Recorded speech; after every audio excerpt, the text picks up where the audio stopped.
I'm not feeling so well. Yeah. Okay. Tough you're here. Okay, dear friends. We are in the world of Chanukah. Books away, please. Could you go to the back and turn the light on at the back, please, my dear? Okay, we're back into Chanukah. And let's just do a quick recap. There's a lot to discuss. Number one, what does word Chanukah mean? What does word Chanukah mean? To dedicate. To dedicate. It also tells you the date. What's the date of Chanukah? Kaf Hey, the 25th. Chanu, they rested after a war on the 25th. What the war was, who fought it, we are going to discuss today, God willing. That's going to be part of our discussion. Then we went back and said, who are we dealing with? The Greeks. This is the third. If you're using a computer, please don't enter blank pages. So don't disturb those people around you. Miss Jasmine, could you check on your friend over there, make sure she's not tagging me on Facebook? Good girl, yeah. That's convincing. Okay, we are discussing the Greek exile. The Greek exile. That is Yavan. Yavan was the Greek exile. And this was the period 200 years after the second temple was rebuilt. That's correct. So we're after the Purim story. We're about 200 years before the Romans came, Titus came, and destroyed the second temple. That's where we are historically. Just so you know, we're right in the middle of the second temple. This is called an exile. We asked last class, please remind me, how could it be an exile if we have Jewish people living in Israel?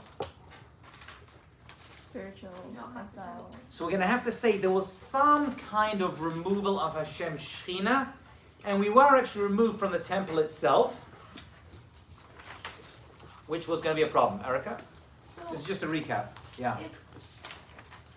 You said that like they went after the menorah, which means light, and like Hashem's Shekhinah left. But like, why did if we weren't the ones doing anything bad, and it was like another like armies controlling us and doing bad things to us, like why did he have his Shekhinah leave? Okay, so we're going to see there was some culpability on our side, and when bad things happen, we look at ourselves, but it was an invading force. It was an invading force. We're going to see who these people were. Yeah. It was after the second temple or before? This is during the second temple period. Oh, what is that? 200 years after second temple was built. Oh. Sorry. 200 years after second temple was built. We're right slap bang in the middle of the second temple period before the Romans. Okay? Then last class, let's do another summary. We spoke about Noah. What's Noah? What's Noah got to do with this? And we said that Noah had 3 sons who were Shem, Ham, Yafet. And we said the Greeks, the Jews came out of here, as well as others. We said the Yafet led also to the Yavanim. The Greeks came out of here as well. Yafet. Yafet means beauty. There's some beauty that's going to exist among these people. These people are going to love beauty, and they're going to beautify the world, which they did. The Greeks beautify the world with great thinking, with great thought, with great buildings, with great appreciation of the world. This was part of their reward, or maybe the result, of having respect for their father Noah when he got drunk after the flood, and Yafet and Shem came, and they clothed him.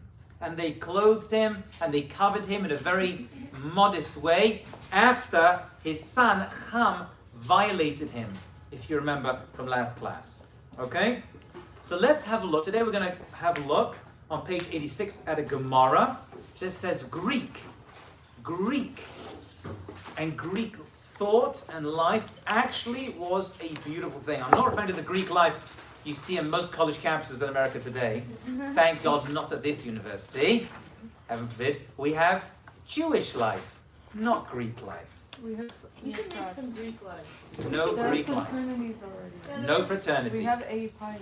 You do? And The ZBT. guy Kick it out. Okay, says the Gemara. Rabban Shimon Gamliel Omer. Rabban Shimon Gamliel says, Af b'sfarim lo yitiru shikavtu el v'yevanit. You are not allowed to write a Torah except in Greek. Hebrew, obviously, and Greek is the only foreign language. That's what the Gemara says. Extraordinary Gemara. My time. What is the reasoning for this? Now we have it in many languages, but originally we said you can actually write it in Greek. There's a great beauty, yafet, beauty in Greek. There's a great understanding over there. How do we know this? Because we know there's a pasuk we mentioned last class in Bereshis, in the first book of the Torah, chapter 9, verse 27. My time, at Rama Shimon Gabaleo Emer, Kra Yafet Elokim Liyafet Vishkem Balei Shem. Because we said last class that God was allowing Yafet to dwell in the tents of Shem. Who are these tents referring to? What tents are we referring to? The Ohel. The Ohel the Greeks can live in are the tents of... No, not Abraham. These are the tents of learning, of Torah. So one of the things that Yafet was able to capture, it's very important, was the ability to reside in the tents of Shem. Shem had a yeshiva in his tent. Who studied in the yeshiva of Shem and Aver? Yaakov, right. Before Yaakov went to go and run away to live with Lavan and to deal with galut, with exile, he prepared himself. Where did he prepare himself? In the tents of Shem. So the tents of Shem, right, Shem, the son of Noah, there was a much Torah that happened and was learnt over there.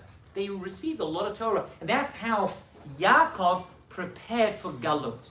It's not a coincidence. Now we're saying, now one minute. We know that Yafet is dwelling in the tents of Shem. That's a code for allowing to have some connection to Torah. It's a wild thing. Why? He helps his father Noah. He had dignity and respect for his father Noah. There's a respect and beauty that comes out of that. And that is, you can write a Torah.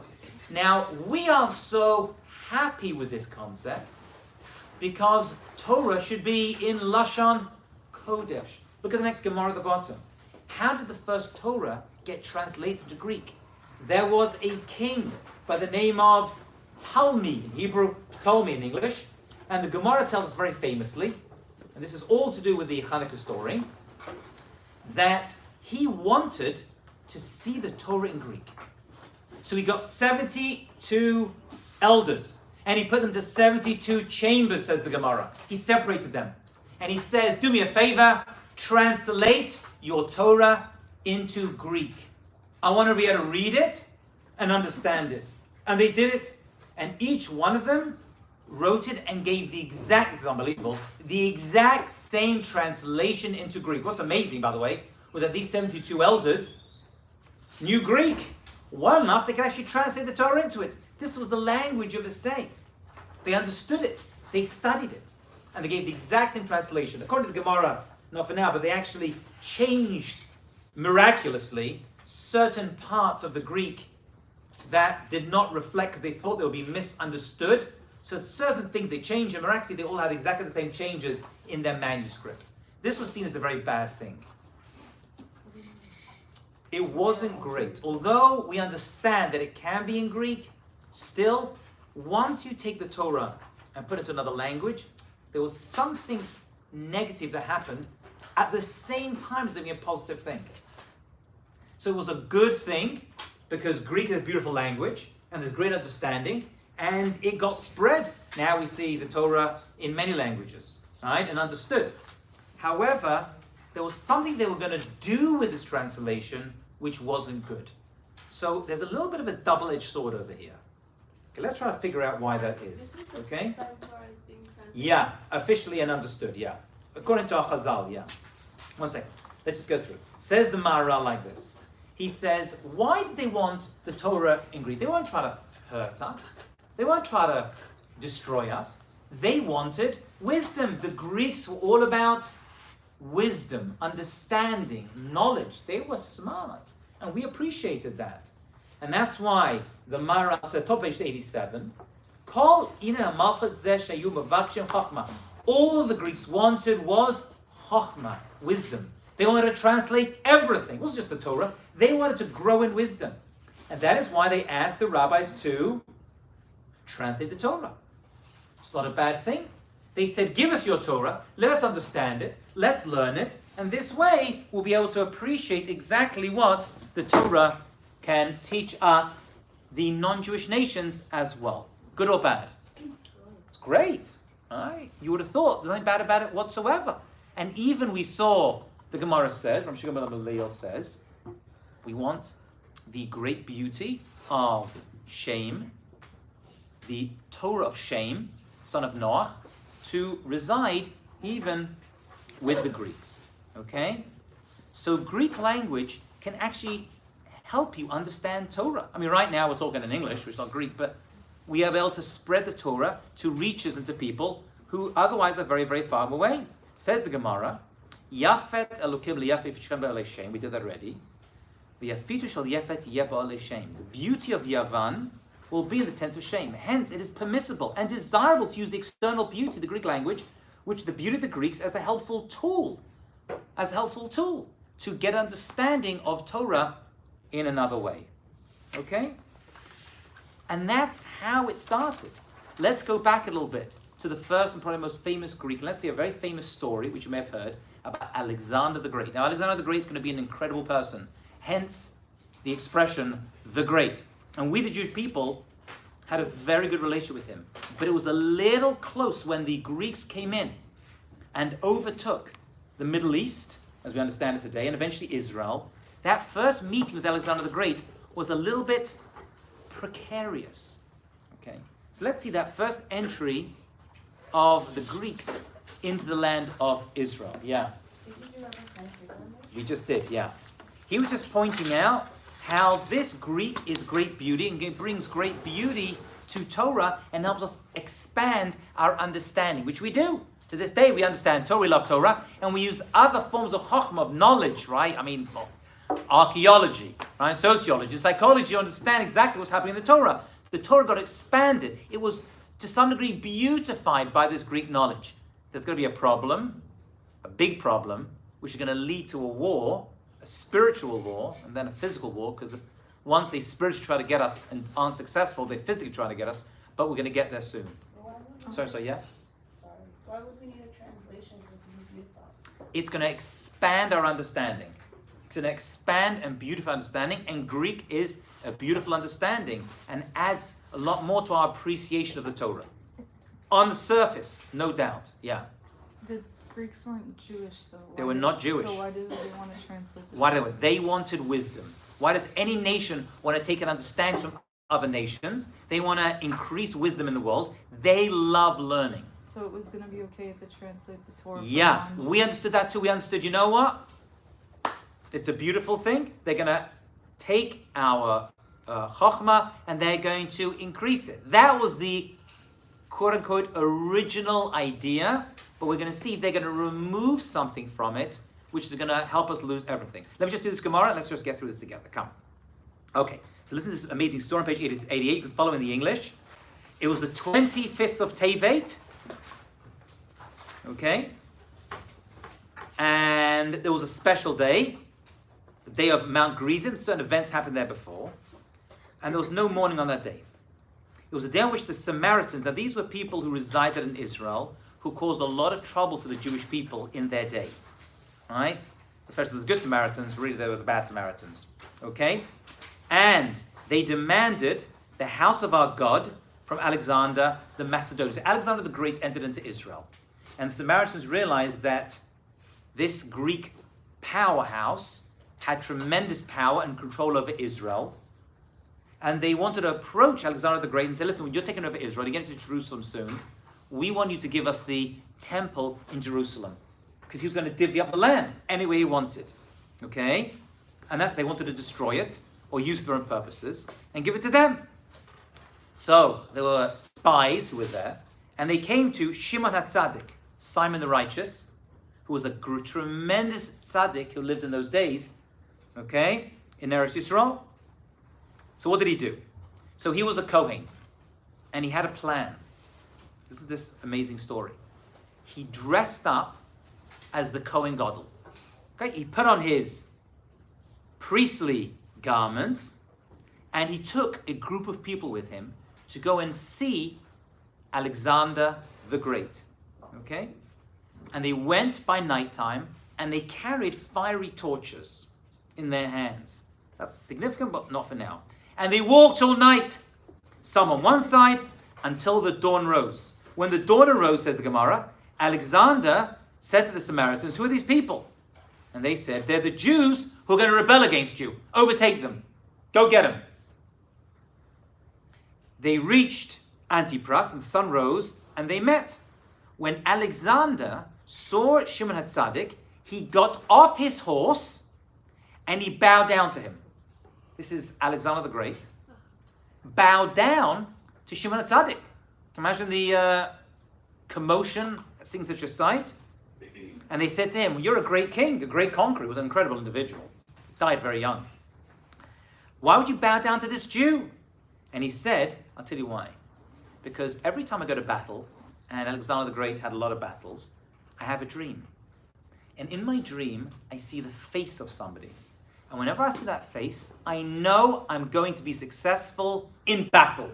That face is the face of success. And that's my victory. And he says, that's the face I've been seeing. He recognized Shimon Hatzadik as being the face in his dreams before he goes to battle. He said to them, what do you want? They said, is it possible that idol worshippers should mislead you and destroy the house of God, where prayers are said, and we pray for all kingdoms in this Beit HaMikdash, this house? We're praying for you too. Your success is based upon our prayers and our sacrifices in the temple. And he said to them, who are these people who want to destroy your house? He goes, these Samaritans. And he said, I'm not going to listen to them. And he got rid of them. He destroyed them. Or some say he allowed them to be destroyed. So the beginning of our exile with the Greeks started well, as many exiles do. Starts well. They arrive. They like us. They appreciate us.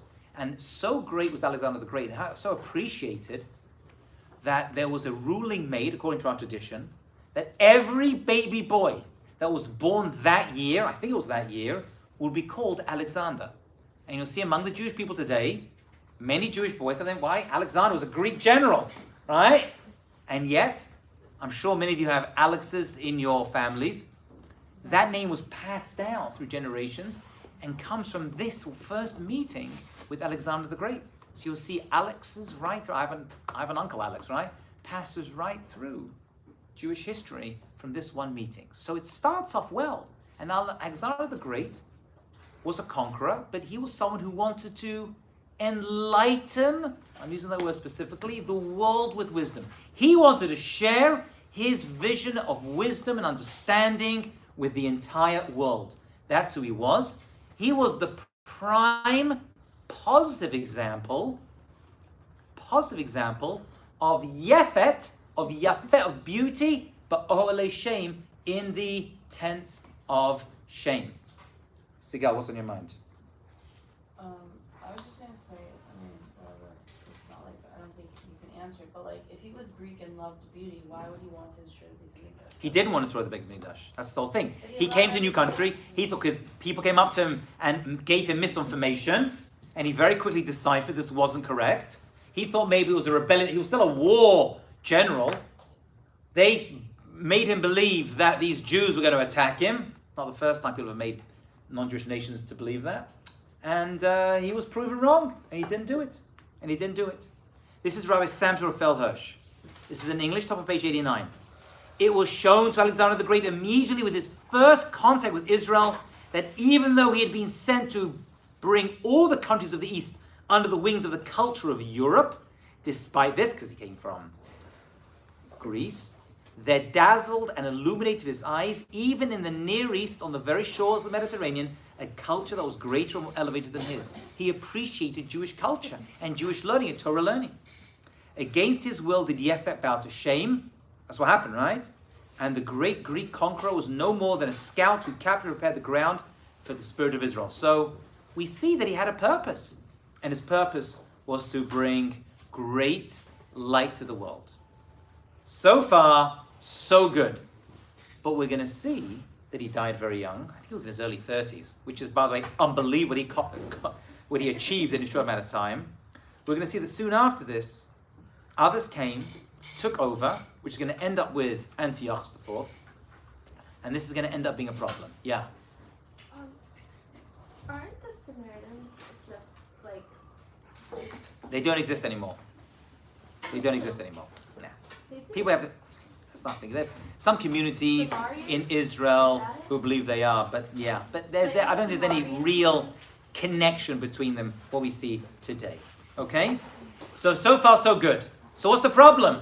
Why is this an exile? What exactly did they do? Huh? No, Rabbi, there is. Is it Samarian and not Samaritans? We refer to them as but no, Samaritans. But we don't really give them any. They're not really connected to the original ones anymore. The ones we have today. Now we have Palestinians. They say they are. Yeah. No. What? Shem and Yefet, they covered their father Noach and covered his shame, his embarrassment, after Ham violated their father. And they were rewarded for that. Okay? Okay, so what's the problem? So now we got to go back to the beginning of the Torah. Follow on page 89. This is where things get not good.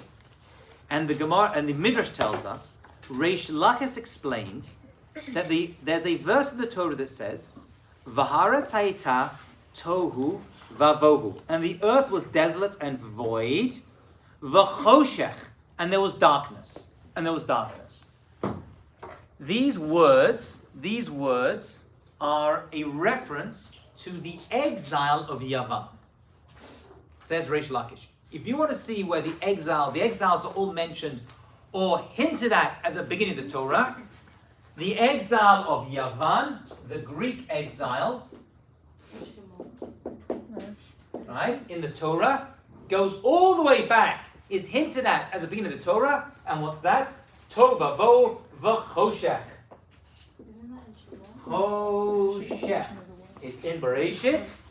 It's choshech. There's darkness. What darkness? Why is the Greek exile being referred to as darkness? Didn't we just say that it was beautiful and informative, and they wanted to teach, and they wanted to help us? Finishes off the Midrash. This darkness is the Greek exile. Why? Because they darkened something. With all their wisdom and all their learning, they brought an element of darkness to the world. What is that?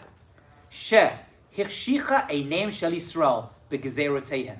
They darkened the eyes of the Jewish people through their decrees. They made decrees against us, and they darkened us. They made our lives a misery. Why? Why did this happen? Weren't the Greeks about loving and learning? And believe me, when you want to love and learn, you go to the Jews. There's one thing we've been called many things by many people over the years. We've been called money grabbing. We've been called baby killers. We've been called murderers. We've been called controllers. We've never, ever in the history of the world, ever been called stupid. No matter how many anti-Semites there are there, they've never called us stupid. They say we use our wisdom, right, to control the media, which I wish we would, which we don't, right? Used our wisdom to control Hollywood and to control this country and to kill babies, whenever they refer, which is all nonsense, obviously. But that's it. But they never call us dumb, right? No one ever refers to us that way. Even the books of these nations refer to us, right, as smart people. So what's the big deal? What's the problem over here? Yeah. Wasn't it because we were more spiritual and they were all about like body and love? Let's have a look. Yeah. Their wisdom took them to an amazing place. But at some point there was a gap, and that gap became immense. So at first, we're going to see the problem was not physical, it was intellectual. The Purim story, which happened 200 years or 250 years before the story, was physical. That was a Amalek. They wanted to destroy us and kill us physically. They don't care what we had to say, what we did. They wanted us dead physically. The Hanukkah story, they didn't want us dead physically, or not at the beginning. They wanted to intellectualize and take in and suck in all of our knowledge and, as far as we see it, make it not kadosh, not holy. That's why we're going to see, I'm jumping to the end, that they wanted to make it chol, make it mundane, impure. That's why they're going to go for the menorah, and that's why the celebration of Purim is going to be physical, we eat, and this celebration is going to be light. Okay, I'm just showing you how it's all going to match up. The mitzvot of the day reflect the struggle. Yeah? Is that sort of like why it's called darkness? Is because Hanukkah is like the celebration of light? So Exactly. Precisely what's happening over here. And it's going to happen, we're going to celebrate the darkest time of the year. Right? Suddenly, usually the holidays are spring, or summer. Suddenly, right, we get to the dark time of the year, we have this one celebration, and we're going to bring a light. What Okay? about people in like Australia? It goes with Eretz Yisrael. We follow Eretz Yisrael's timing. Okay? That's every Jewish holiday always follows what's happening in Eretz Yisrael. Okay, let's have a look. So this Greek exile that we're talking about, the term exile is not referred to time periods when Jews are exiled from the land. What was being exiled then? Right? So he says exile is mainly the removal of the Shekhinah, when the spiritual connection between God and the Jewish people is weakened or disconnected. So these Greeks came and they wanted to separate us from spirituality, from the connection to Hashem and the Shekhinah. That's why, now you get a better idea. Why did they make a beeline right to the Beit HaMikdash? Why did they picking on the great holy temple in Jerusalem? Because their problem wasn't, we didn't see Haman trying to do that. We didn't need to, we were already in. Right? But we saw that when it came to the Jewish people trying to disconnect us spiritually, you go to the temple. Now, they're going to do other things as well to disconnect us. They're going to destroy Shabbat, Brit Milah, Mikvah. They're going to pick, and Rosh Chodesh. They're going to pick certain things that they know connect us spiritually. So there's certain mitzvah that connect us as a people to God and spirituality, and they're going to cut those off. But that came later. Okay? That's what they're going to try to do. So the spirit of Hashem of the Jewish people is weakened or disconnected. That is the exile we were in. It's a spiritual exile. We're still in Israel. This comes about in situations where non-Jews rule over Jews spiritually, and the Jews are influenced by the culture. I must tell you, when we're children, we learn the Chanukah story. We see, it's Jews versus Greeks, right? That's how we see it. Greek culture, it's actually incorrect. This is a three-way, if not a four-way or five-way battle. You have the Jews on one side, you have the Greeks on the other, and then you have the Greek, it's like a triangle, you have the Greek Jews. There were many, many Jews that succumbed to this Greek way of life and started to cause, and it's hard to believe that Jews could go against their own people, even the land of Israel, but we see it here, maybe for the first time, where the Jewish people started to have a problem with the Jews that started to side with the Greeks. By the way, this may not be PC, but you know that Hanukkah is celebrated now. I'm jumping around a little bit, but I want to just get a feeling for this. Hanukkah now, everyone celebrates Hanukkah, right? They'll put candles in the windows, little electric light bulbs. If most Jews today saw what the Hanukkah story was really all about, they would take the side of the Greeks. It's all about Israel, Jerusalem, Temple Mount, Temple being ours. If most Jews today, disconnected and secular Jews, I'm going to say, maybe even some religious ones, I don't even know, if they saw what it was about, they wouldn't be putting those little bulbs in their window, sadly. They would actually take the side like, what, you crazy? This is not ours. Right? Give it back to the Greeks. So what we need to do is understand the problem that led to this challenge, which is actually going to exist right through history. Right? You can take the Jew out of Greece, but can you take Greek out of the Jew? This is going to be a challenge, okay? So we have, if you will, competing lines. Turn over the page. Let's just really get a clear understanding of this. And then we're going to see where Greek intellectualism failed our people and went too far. So Greece is darkness. It's choshech, says the Midrash. It's bringing darkness to the world. Although it was intellectualism, which we love. We Jews love understanding and learning. So defining Greek as darkness opposes what is accepted in the world and what is known from the history of the Greeks, since the blossoming of enlightened human civilization was rooted in Greece. Right? We see philosophy, science, culture, dissemination from the Romans, the great empires that followed, including all the Arab nations as well, all found themselves in the wisdom of Greeks. Right? Today you're living basically in a Greek society. Right? You've got Greek architecture, Greek buildings, Greek thought, Greek philosophy, Greek method of government, right? Democracy. These are all great things. Right? The Greeks brought amazing things to the world. Greek sports, right? The Olympics were first a Greek invention. I mean, very different to what you see today. Right? They were performed nude. Right? Because the Greeks saw the beauty of the human body, right? Which makes the high jump a rather unpleasant thought process. But whatever it was, right? And that's how it was done. They saw beauty in these things. Yeah. It's ironic, actually, because the Maccabees are going to be the ones that fight the Greeks, and the Jewish Olympics today is the Maccabean Games. It's a little bit ironic, but we'll get that a little bit, right? Something's going over there. All right? Okay. So it remains the base of culture and science today. Right? Yet the sages were like, it's darkness. It's darkness. This is the reason. Why do we call Yavan Choshech? Why is that the darkness? Why is that the darkness exile?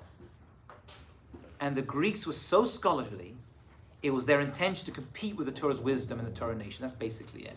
They wanted to compete with the Jewish people. It wasn't like, give us your information, let's learn together. They're like, now we have your Torah, we've hijacked it, and we're going to tell you what it's all about. We're going to define Torah for you. And the first thing they did was remove God, as we, the Jewish people, understand him, right? As monotheism, the God of kindness, right? And spirituality, and Olam Haba. All these concepts did not jive with the Greeks. It was mundane intellectualism that removed all forms of holiness from the Torah. Okay? Their intention was to compete with the Torah wisdom. The Maharal explains, let's have a look at the Maharal. The Greeks wanted to destroy the special relationship of the Jews to the Torah. According to the principle that a strong nation is jealous of another strong nation, and they wanted to dispossess them of their Torah. In fact, since the Greeks were wiser than other cultures, they specifically viewed the Jewish nation as a threat to their stature. They were not physically afraid of us, right? They were scared of the spiritual wisdom that we invested into all of our learning. Their goal was to translate the Torah into Greek and to transform Judaism into a subculture of Greece, to conquer us physically, but also intellectually. So this is a philosophical battle that is happening. Are we following over here? Nice. This is like a smarter way of doing it. Very smart. They were smart people. It wasn't just come and kill. It was make you one of us. Bring you in. Right? We're going to make you part of this pantheon of scholarly thought. I'm summarizing. There's a lot more here, but I'm just summarizing just so you get the basic picture of where we are. Okay. Now the Ramban is going to state this even clearer. This is the Ramban in Vayikra 16:8. And he says, the Ramban Nachman is not Maimonides. Okay? He says the scientists go in the way of Greek, like Aristotle, who the Rambam, Maimonides describes Aristotle as almost the level of a prophet in terms of understanding. He says Aristotle, unbelievable. Unbelievable. The guy was a genius, right? For his day, and even today, even in today's understanding. However, says the Ramban, even we the Jews have a problem, and the Ramban had a much bigger problem. He denied the reality of anything they couldn't experience with their senses. What was the idea of science that we Jews love? Right? We have a lot of Jewish doctors. If you can see it, measure it, understand it, it's there. If it's not measurable or understandable, it does not exist. They've removed all the world of spirituality that is not visible to the human eye. If I can see it, I can capture it, I want it. If I can't, it doesn't exist. okay, which for us, right, is our complete underpinnings of God. God is not physical in any way, shape, or form. Their gods, they could see, hang out with, right? He was up there on Mount Olympus. They came down, they had relationships with human people, they got drunk, right? They had plenty of gods, right? They had a shopping list, but they're always physical attributes. We said no, God is not physical in any way, shape, or form. The idea of ethical monotheism was an anathema to them. They had no time for that. Okay? He and his wicked students were arrogant enough to believe that anything which they did not understand could not be true. Right? This was where that intellectualism failed us. Okay? So Greek wisdom is the wisdom of the human intellect, dealing with the sciences, nature. Science, we understand it, comes from Greek, and we like that, and we love that. But once it tries to take in our connection to the spiritual realm, which is a major part of who we are, that's going to be a problem. Okay? So although we see using science and using nature as a positive and great thing, it helps us increase our appreciation of God, they did not want that. Okay? And that is, in short, the crux of the challenge in the Jewish people and Greek. It was intellectual. It's an intellectual battle. And that's how it began. And then it got much worse.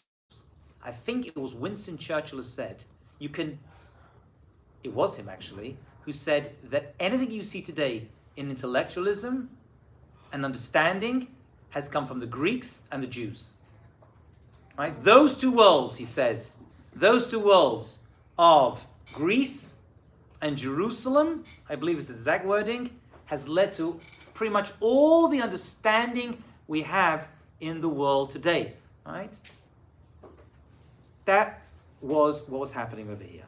So right now, it's bad, but it's intellectual in nature. However, you may have noticed in the world that when people try to overtake you intellectually, you ever have this? You get into like an intellectual battle with someone, a philosophical battle, and they don't win. What do? They start to get angry, and they start to get offensive, and they start to want to find other ways to persuade you, to control you. Okay? So now we have that problem. So what started off intellectually, which was bad, especially when they're controlling Israel, becomes really bad. Bottom of page 91, we see that they started to make gezerot, decrees, and they weren't the first to do this. The Persians did this at the time of the Purim story. They started to bring decrees against the Jewish people. Let's have a look specifically at what they chose, and we're going to see why this is important. Okay? So the Midrash tells us, they nullified three things. What were they? Shabbat. They said, you Jews cannot, they actually made enactments. Again, not the first time and not the last time. You're not allowed to keep Shabbat. Rosh Chodesh. And Brit Milah. They banned Brit Milah. Shabbat, Rosh Chodesh, and Brit Milah. Why not kosher? And they also banned mikveh later. They did. And they violated, really, marriage in general. Right? They used to take Jewish women right before would go to the wedding canopy, and they would violate them. Right? This was to demoralize the Jewish people. But these three are the core of all of that.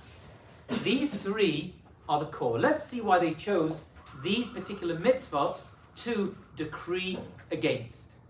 These particular mitzvot. Okay? So Shabbat. Yeah. I don't understand what Rosh Chodesh has. We're going to get there. Why do they pick these three? Let's do that right now. Shabbat. Why Shabbat? Let's do that right now. You're right. It's unusual. Why Rosh Chodesh, right? How do we celebrate Rosh Chodesh? So Shabbat. Why would they go against Shabbat? Come on. Yeah. Because just as Hashem has to be best too, but we're following something that we can't necessarily see. It's got to be more than that. It's got to be much more than that. Yeah. It's a core belief. All other positive mitzvot, which involve actions, stem from Shabbat. That's why it appears in the Sefer Dibrot. Right? As someone once said, more than Jews, people keep Shabbat. Shabbat has kept the Jews. If you take away Shabbat from the Jewish people, you see it today. You take away from Shabbat from the Jewish people, you take away the Judaism. Shabbat, ot hi beinu b'nei Israel, liola. Shabbat is the sign, it's the connection between the Jewish people and God. There is nothing that has kept us stronger, spiritually strong as a nation, than Shabbat. And they knew this. And by the way, the Persians knew this too. People don't realize this. Haman also did this, made decrees against the Shabbat. We don't make that the feature of the holiday because it was more of a physical battle. It did the same thing. Let's talk about that word of sign, ot. Let's talk about that word because it's going to appear again in this list in a moment. Shabbat is referred to in the Torah as an oath, right? As a sign. Why is it not Siman? For Sephardim, oath. For Ashkenazim, oath. Wait, why is it not Siman? Right? It's called a sign. Why? What is a sign? Why this sign? What is a sign? What is a sign? This is a sign. What does a sign do? You're driving down the street, you see a sign. What's that sign doing? What? It directs you. What else does it do? Warns you? It warns you. It tells you not to go there. It tells you go this direction. It does something even better than that. This is this amazing idea. This is the Chavetz Chaim. This is the Chavetz Chaim. Let's say there is a store in your town, and it is a bagel store. And we'll call it, every Jewish town has an Ellie's Bagels, right? No. Ellie's Bagels. Don't have any bagels where you are? What? I thought every town, by definition, be a Jewish town, Ellie's Bagels. Fine. There's a bagel store that's called Ellie's Bagels. There's one in Muncie where I live. Ellie's Bagels. And one day you go to Ellie's Bagels and you see that the doors are closed, the lights are off, and all the chairs are on the tables. What do you think? They're closed down. They're closed. The door's closed, it's locked. Ellie's Bagels is closed. I'll come back tomorrow. You come back the next day. Come back the next day. And you see exactly the same sight. Lights are off. Chairs are on the table. Doors locked. And the sign's taken down. Now what do you think? Out of business. Out of business. The Jewish people have a sign above our store that shows we're in business. That sign says Shabbat. I'm being absolutely serious. That's why Shabbat, there are many mitzvot that we can live without. Yovel, Korbanot, do we have them nowadays? No, gone. Are we still the Jewish people? Yes. There's certain mitzvot that we can live without. There's no doubt about it. However, you can't live without Shabbat. You can even live without a temple in Jerusalem. You can't live without Shabbat. Shabbat is the sign of the Jewish people. It is the oat.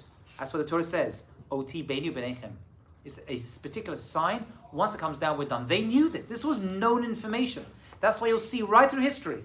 When they want to get us, they attack Shabbat. They attack Shabbat. That's the first way to get into the Jewish people and to disconnect us. Which is not a coincidence why Shabbat is the defining nature of an observant Jew, right? I mentioned this before. Right? We don't say, is that person a sukkah dweller? Is that person a charity giver? Right? Is that person a shofar hearer? Is that person Shomer Shabbat? Why do we use that as the defining nature of an observant Jew? Because Shabbat is the epitome of who we are as a people, as individuals, and as a nation. Okay? So it is our sign. Where do they go? They went for the sign. What about Rosh Chodesh? How does Rosh Chodesh fit in? Why would they? How did we get Rosh Chodesh in those days? What happened on Rosh Chodesh? How did you know it was Rosh Chodesh? The moon, right? We follow the moon. We're a bunch of loonies, right? We have witnesses who witnessed the moon. Why is that important? What did that do? Yeah? It's timeline for everything. You take away Rosh Chodesh, what are you going to get rid of? All the holidays. All the holidays have gone. There's no more Yom Kippur. When's Yom Kippur? I don't know. Right? 10th of Tishrei. When does Tishrei start? When does it end? That's why it's the first mitzvah given to the Jewish people in Egypt. All the mitzvahs were given in, right? HaChodesh hazeh lachem. You're going to have to start tracking the month of the moon because we follow the moon cycle. We adjust according to the solar calendar, but the moon cycle is the most important one, yeah. But how do you ban Rosh Chodesh? You cannot ban them. You can ban the witnesses. You can ban the meetings, the Beis Din. But the moon is still there. The moon is still there. But it wasn't just simply you looked up and knew it. When did you see it? How did you see it? And they would send, how did they do it? They would put fires on mountains to spread the information right through Israel. The moon has come. The new moon is here, and this is Rosh Chodesh. That's how they did it. Yeah, but the Greeks also saw the new moon, so like, what? No, what does but it mean? needed witnesses to come, go in front of the Beit Din, right? They would come, they would make a declaration, they would interrogate them. How did you see it? Where did you see it? A fire would be lit on one mountain, and it would spread right through Israel in minutes. But why were they against it then? Like it's. Ah, That's because like once you natural get thing. but no, it's not just seeing the moon, it's deciding that this is how the Jewish people is given to our hands. You have to set up a calendar. And those days, the calendar wasn't written on paper like we have it today, or online. It was a message system. They were mevatel that. They stopped that.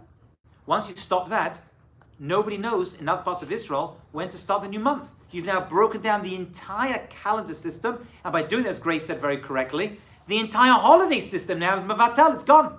It's a big problem. So how did they? Like someone must have kept. It was it was very, very difficult. It was very, very difficult. Yeah, Rachel.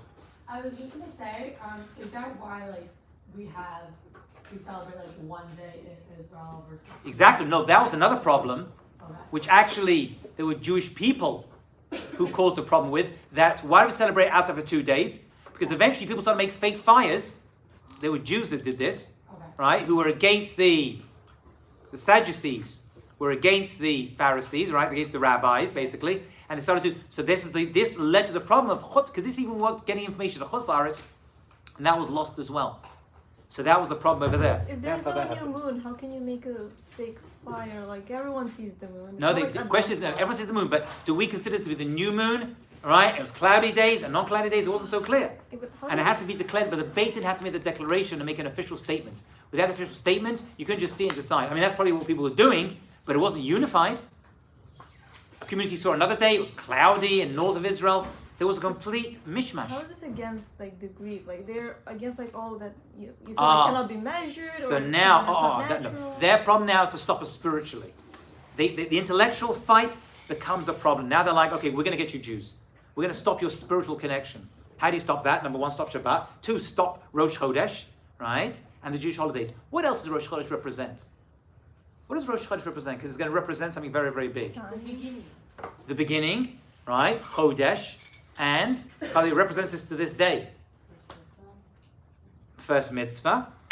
And we, the Jewish people, have a certain moon connection because we wax and wane. There was also a theory behind this. They weren't stupid. They were like the Jewish people, sometimes you're shining bright, and sometimes you get small, you can barely be seen, but we're always still there. And they were like, that's done. Right? You Jewish people, we're like killed off, right? 6 million, killed off, and then suddenly we're like, this major power in the world is like, boop, boop, boop, just like the moon. Comes and goes, comes and goes. Not like the sun. We're like the moon. We follow the moon. We're like, we're here, we're not here. They're like, that's done. We're going to completely envelope you and suck in this idea. Because the Jewish people look up like, right now it's tough for us. But look at the moon. The moon comes back every month. We're going to be back. That's why the Jewish people specifically have this moon connection.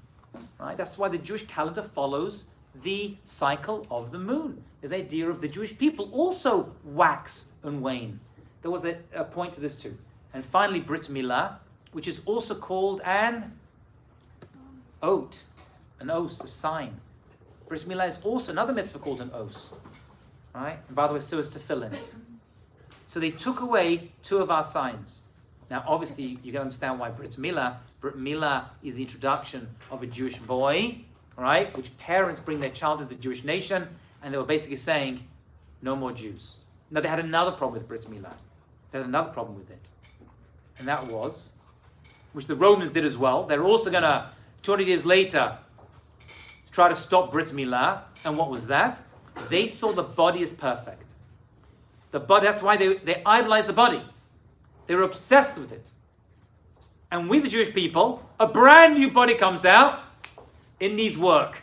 Where? On that particular area. Why that area? The area of sexuality. There's room for improvement. And the Greeks did not like this. And there were many Jews that stopped giving Brit Milah voluntarily. And saying, no, why are you taking this beautiful body? Right? Because they went into form and function. They were into function, what something did, but also the form, the beauty. So why are you removing this part of the body?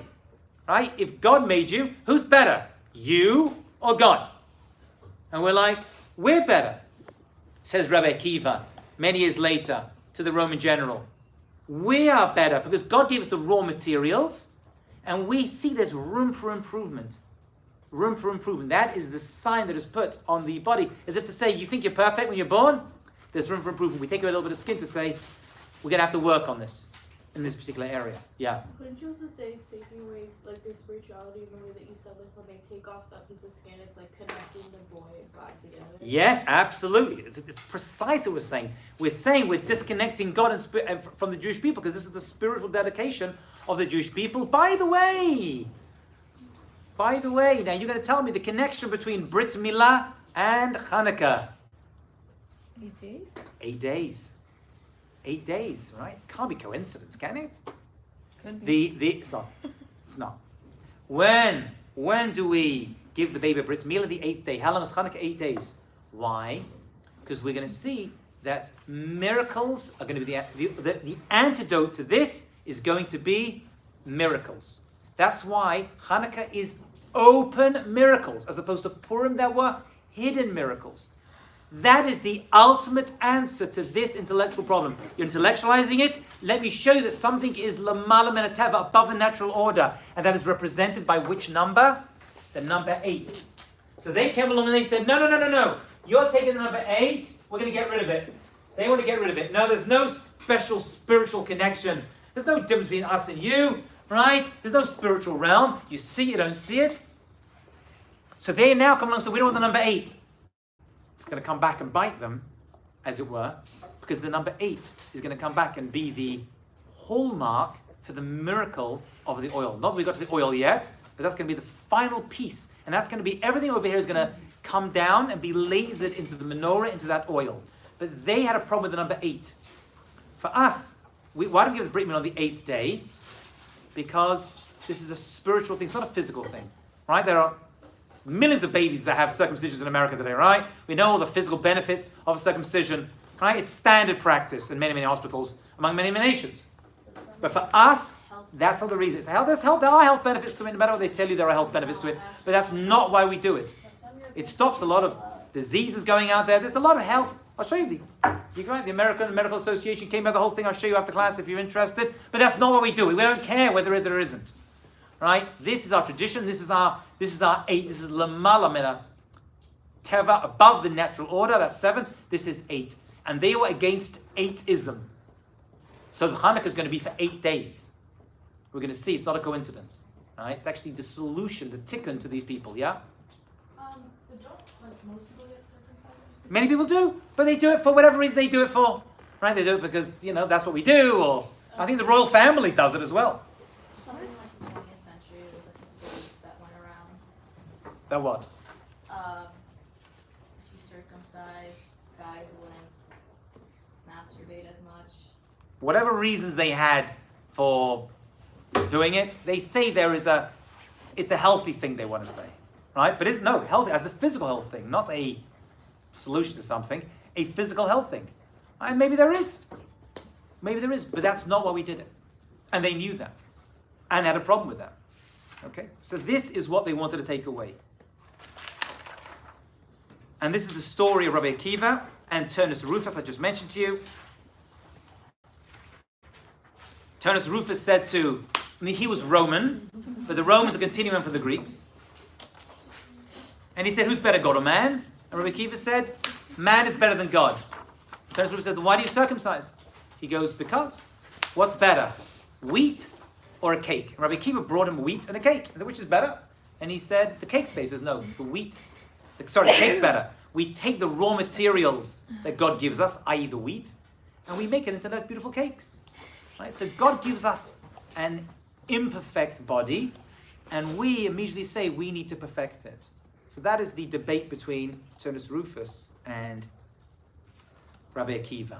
Okay? And why Brit Milah for us. Right?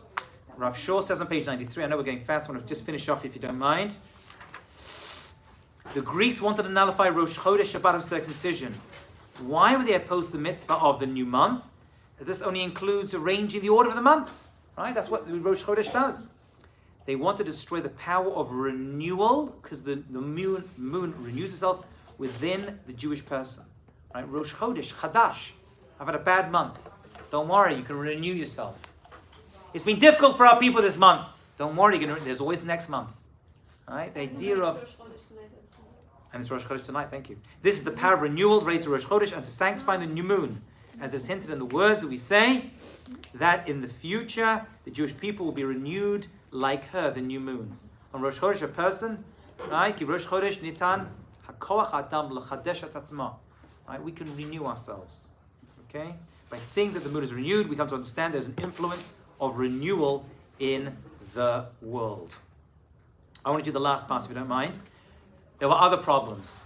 Okay? Jewish family life says Rashi on the Gemara, Shegazru Yevanim al Kol Betul. They took every virgin, Hanesuot Libael to the foreign governor, Tchila. Before a Jewish woman got married, they would take the virgin bride and they would violate her. Okay?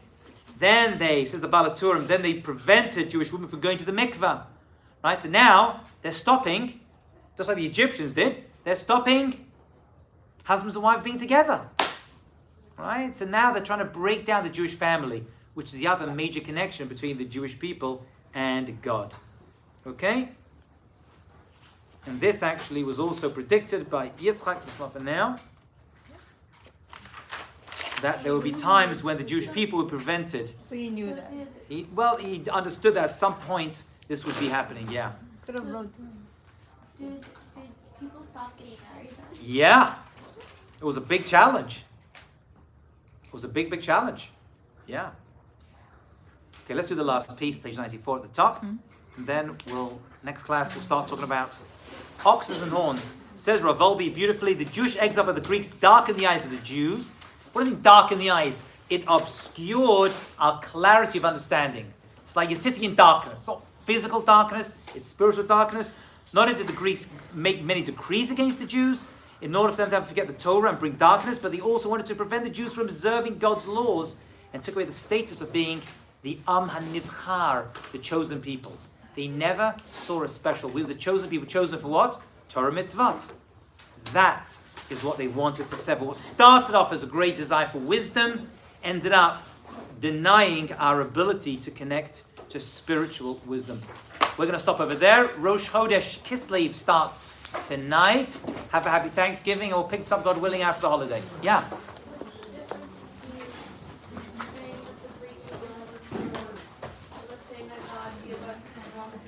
So the Brit Milah is the baby comes, right? And we have to perfect it. So too, just like wheat, we're given wheat, God gave us wheat. We can't eat wheat, you have to work on it to perfect it. So the human body and the neshama needs a perfection in order to perfect itself. That was the idea of Rabbi Akiva and Turnus Rufus.